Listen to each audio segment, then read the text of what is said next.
Travis Wayne Goodsell. I'd rather be in bed right now, but I get the impression and I follow it. Consequences come what may.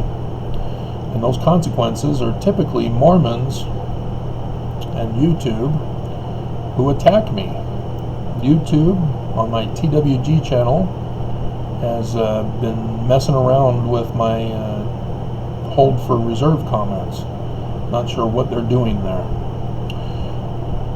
But the death threats, threats to be silent, as YouTube is purposely shutting down my views. As you can see on Travis Wayne Goodsell, I used to get thousands. Ain't the case no more. After before conference, there was a breakout video that the prophets caused as they watched it before their meeting on Thursday. Oops, somebody forgot to tell them to look at my videos when you're not signed in. Otherwise, your video watching is recommended to those who subscribe to you or is following you or whatever it is. So anyway, I will not stop. I've dealt with bullies my whole life. I've dealt with the mafia, crime organizations, gangs, and I'm to the point where I've pretty much lost everything in my life. You know, the only thing that really has meaning is a wife, and those are gone. All two of them. And so, I'm the type of person who just doesn't care. If you're going to kill me, you're going to kill me. Otherwise, you're a coward. You're still a coward for killing me anyway. But the church got caught trying to have me assassinated. They were paying for it. I caught them. So how does that make the church true? So I won't stop. People are going to have to make me stop. And by making means they can't threaten me. They can't bully me. So the inspiration for the video, though, I'd rather be going to bed. Because, how many people are actually going to be convinced? I mean, definitely not the thumbs downers. The regulars already know all this stuff.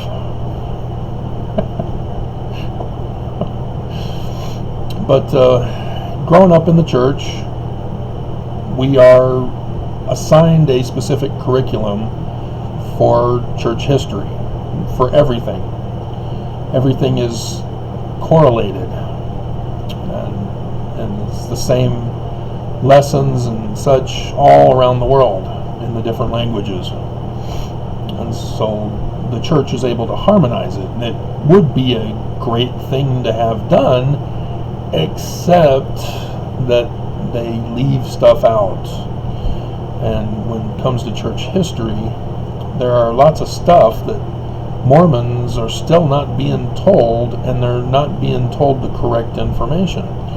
We get told a traditional understanding of church history, and then we come to find out it's wrong, and we're given new information about church history, and we're supposed to accept that as the new history. Well, what about what you told us before? Why were you lying to us before? Are the prophets now all of a sudden finding things out? Do they not have the collection of records that used to be in the vault, if not transferred over to the new building across from the conference center? What's going on? All of a sudden the seer stone appears. Where was that my whole life? It was with the second wife. We took a trip downtown to go see the brand new opening of the Church History Museum about church history and about the Book of Mormon, coming forth of the Book of Mormon. And so we went down there, and we turned a corner, and there it was. It was just a picture, but I was like, what? What? What's going on? And it wasn't until the end of 2017 when the bishop said, hey, if you're going to continue to publish translations and make the prophets look bad, and I'm like, what? Look bad? What are you talking about? I'm showing that Joseph Smith is a translator. What's wrong with that? See, there's another thing I didn't know. Gospel topic essay, historicity and translation and historicity of the Book of Abraham, says no, Joseph Smith's not a translator. That's the official policy of the church. I had no idea I was a threat to the church and their authority. And I knew church history by what they told me, because I was, Mr. Perfect Attendance for the most part in everything, in church, temple, seminary, institute, etc. Did the mission and all that, and so I was like, what's going on? And I thought, oh, okay. I just filed it away as something I will get to when I want to get to it. I'm busy with translation. Nobody tells me to stop. Nobody tells me to be silent. Especially not a low-level bishop. But, it's surprising and shocking. But having gotten a higher education from an outside Utah school, I get taught correctly how to do research. And so when I finally got around, say, okay, I'm no longer welcome at church, so let's figure out what's going on. Why are Mormons just the most mean people in the universe? I don't understand it. I come to Utah thinking that they're holier, and instead they're holier than thou. What's going on? And so went and did church history. Started with my ancestor and his involvement at the Carthage jail. And what I learned, I had to stop and go, oh crap, I need to go back to the beginning. I need more information, because what's going on there was shocking, to say the least. And so I went to Joseph Smith Sr. That's where I started, where he and Lucy Mack got married. And so here we have Joseph Smith Sr. on the Wikipedia page, and yeah, it's crap, but I'm going to go over it with you as to how you can discern correct information from, oh my God, what are they thinking? So Joseph Smith Sr., July 12th, 1771. And so I would recommend for you guys to get out a piece of paper, and for each person, each place, each time period, to have different pieces of paper, and then have a file system. If you can do it on a Word program, great. But every Mormon should be researching their church history. They shouldn't just go through the motions by having others tell them what to believe in. I would hope Mormons are actually trying to study the scriptures and the history and the doctrine, theology, the ritual, the administration. All Mormons should be experts in Mormonism. So this is my recommendation. And so, yeah, under Joseph Smith, you'd have his birth date. Well, what is the time frame here? Well, it's 5 years before 1776, when he will be 5 years old, or about to turn 5 on the 4th of July. 8 days later. And he died, this is also important, September 14th, 1840. So 4 years before the death of Joseph Smith. And so, yeah, the father of Joseph Smith Jr. and others. Let's see, he was one of the 8 witnesses. And so that's something that needs to be understood, because when you look at who the 3 witnesses are versus who the 8 witnesses are, and you realize, hey, this is pretty much family that's involved, other than Martin Harris. Because you have the Cowdreys, who married into the Whitmer family, and then there's a Page that married into the Whitmer family as well. They're all related. Huh. Strange. And so those are the kinds of things you want to look for with those connections. And so, yeah, you're doing genealogical matching and all that stuff. And then they say golden plates. Well, that's wrong. Our canonized scripture says gold. So that's also important, because gold weighs more than golden, whatever golden's supposed to be. And now you understand why they're putting golden rather than gold. And so it's important to know that the canonized says gold. Now, I already know all of the church history, so I can already assure you, you want to focus that it's gold. Not golden, not copper, gold. And we're coming to it. But I won't go into it. I'm just going to go over this top introductory paragraph, and then I'm calling it a night.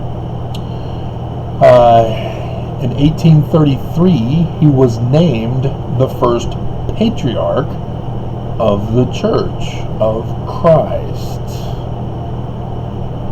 So it wasn't called the Church of Jesus Christ of Latter-day Saints. And an event in 1833 is he was finally named Patriarch. What do patriarchs do? They give blessings, receiving revelation about what a person should do in their life. And he's the patriarch.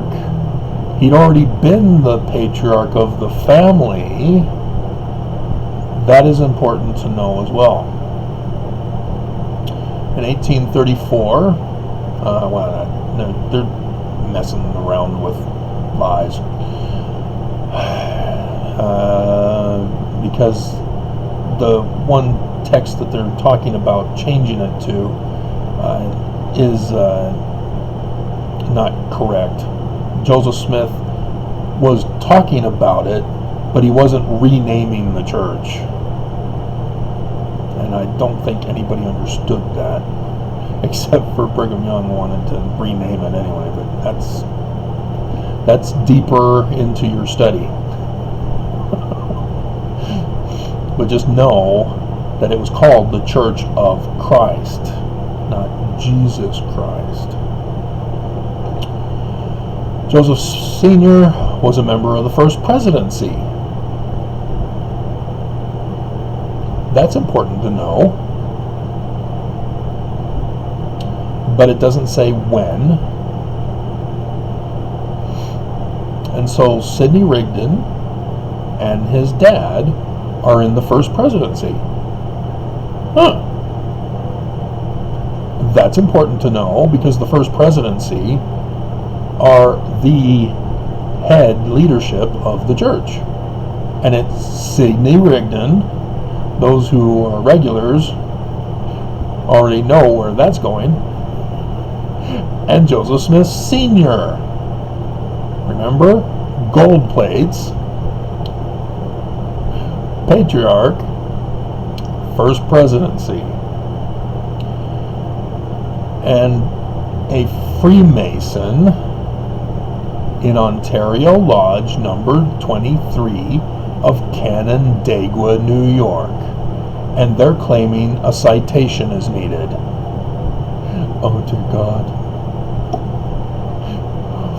So you would search for the citation. You'd easily find it. There are other extemporaneously documents, am I getting the right word? Outside sources from Mormonism who will give you the source. It's well known. So it's ridiculous that they're calling for a citation here. So you need to make sure you know which Freemasonry it is, because you're going to have to study Freemasonry.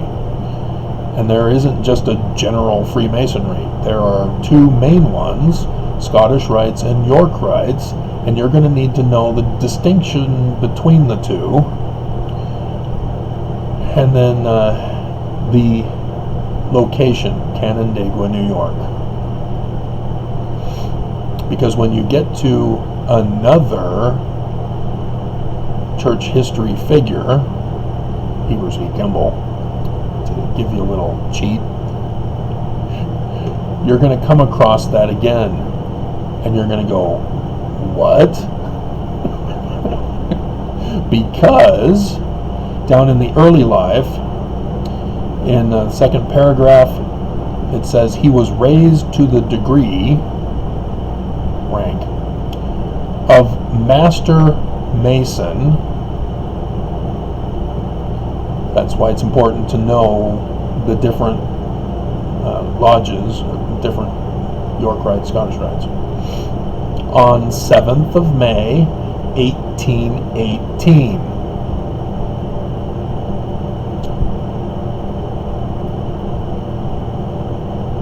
And so when you realize that the church isn't even talking about this, it must have been a struggle for them to finally say, okay, fine, you can put it on the Wikipedia page, but don't you dare put a citation. So oh my God. And so that's how you do it, is that you have all the things listed out, and when you find a match with a place and a time and an event, you get a bigger picture of the puzzle that is the real church history. And yeah, it will shock you, because all these little things that I've been telling you about will all make sense, and it is quite an interesting and fascinating story. And you then go, why isn't the church telling us this? Why are they lying to us? Why are they holding it back and having to come out with just a little bit at a time rather than coming out with the full information? And then you start getting closer to Carthage jail, and then you go, oh, I now see. And you even see earlier, as like I said, Heber C. Kimball, Brigham Young.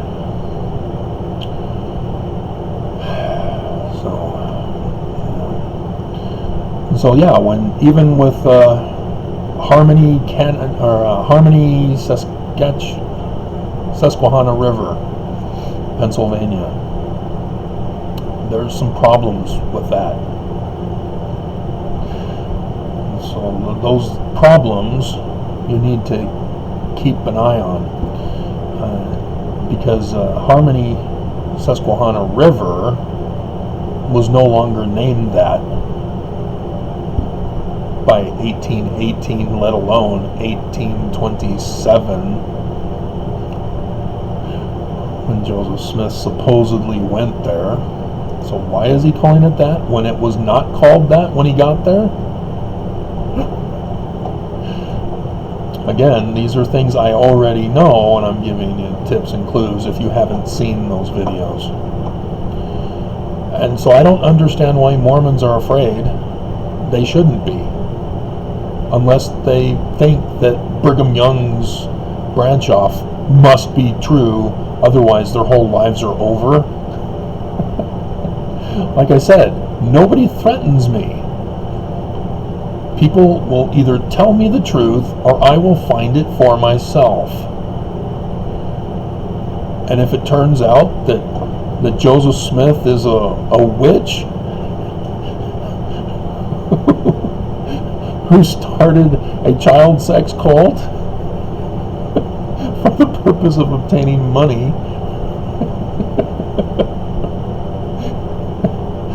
if you saw the video I did today with the thumbnail, so be it. I want to know. I don't want to belong to a fraud. If the bishop's going to threaten me saying, you either drop your research or you can't come to church anymore, I'm not going to church anymore. It's that simple. Did he honestly think that, oh no, okay, I'll stop doing translation work and showing Joseph Smith as a translator? Seriously? Mormons are messed. It's just sickening. I don't know why you're so threatened. If you want to search for the truth, why aren't you doing it? Instead, you expect the rest of us to believe the lies, and that we have to accept it, and we have to leave you alone. No, we can't. And I'm a perfect reason why we can't. You guys are criminal. You guys are purposely committing crimes. That's what it is called when you try to threaten somebody with their life or to be silent. Those are crimes. Those don't make you Christ-like. Those make you the bad people. And who's on the bad side? Who's the leader of the bad side? Yeah, and you'll come to that in church history too. Right after the Carthage jail, with a certain temple.